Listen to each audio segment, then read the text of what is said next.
नमस्कार। सभी को नमस्कार। मेरा नाम पुनीत शाह है, मैं मुंबई से आया हूँ। तो मेरी जीवन विद्या की शिविर अक्टूबर से स्टार्ट हुई थी। तब मेरा जो कपराड़ा में शिविर हुआ था वो मेरा पहला शिविर था। तो अक्टूबर के पहले की लाइफ में एक बार बता देता हूँ कि मेरे जब मैं मुंबई में रहता हूँ और यूथ में कॉम्पिटिटिवनेस इतनी ज़्यादा है वहाँ पे कि हमेशा सॉरी मैं करता क्या हूँ, तो मैं फ़िटनेस के उसमें हूँ। मैं लोगों को उनकी शारीरिक स्वास्थ्य के लिए हेल्प करता हूँ। तो वो मेरा वो है।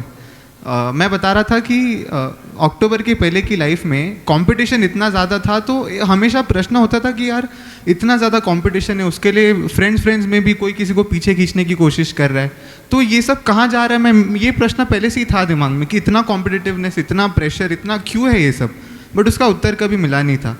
और मैं खुद को हमेशा लोगों से अलग समझता था, क्योंकि मेरे दिमाग में ये सब चीज़ें एक्सेप्ट नहीं हो पा रही थी कि ये सब मेरे को इतना पैसा करना है या ये इस पाथ पे चलना है। तो कहीं ना कहीं एक बिलोंगिंग नहीं मिलती थी। तो अक्टूबर से पहले जब तक शिविर नहीं किया था तब तक मैं खुद को अकेला समझता था। मैं दुखी नहीं था, लेकिन लोगों के बीच में मेरे को ऐसा लगता था कि मेरी सोच थोड़ी सी अलग है।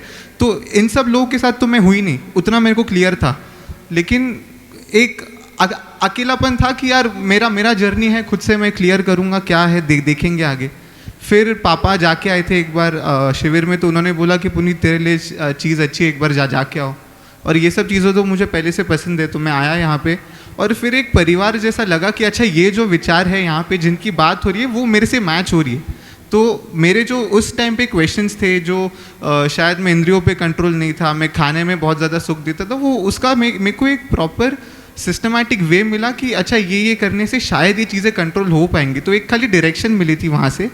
और जैसे मैं मुंबई में गया, तो और शिविर करने के बाद जब वापस लौटे, तब लोग मेरे को पूछते थे यार तेरे में कुछ तो बदलाव है। क्या बदलाव है वो बता नहीं पा रहे थे, लेकिन वो हमेशा बोलते थे कि तू तेरे में कुछ तो ऐसा है कि यार पता नहीं, हमेशा ये रहता है, शांत रहता है, काम रहता है। तो वो उनके बोलने से पता चला कि कुछ तो चीज़ें इम्प्रूव हो रही है यहाँ पे आके।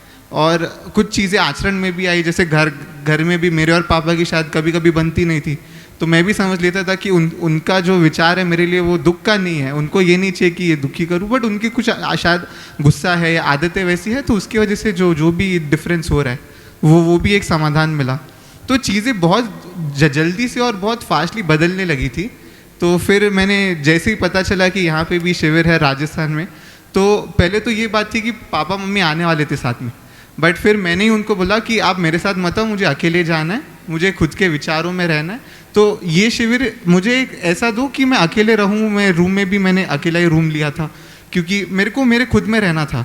तो जैसे ही क्वेश्चंस आते थे मैं लिखता था, उनका समाधान मैं एक चीज़ समझ पा रहा हूँ कि खुद से ही निकलता है। अभी सारा चीज़ों का समाधान खुद से ही निकल रहा है। जैसे ये समझा कि सामान से सुख नहीं है, सुविधाओं से सुख नहीं है, सम्मान नहीं है, तो इतना तो समझ में आता है कि मेरी सुख और सम्मान की तलाश तो थी पहले से, और वो कहीं और जा रहा था। वो जो पाने की कोशिश थी वो कहीं और थी। अब एक सही पाथ मिला है, तो वो बस देखेंगे कहाँ जा रहा है। और मज़ा आ रहा है बेसिकली। शुक्रिया।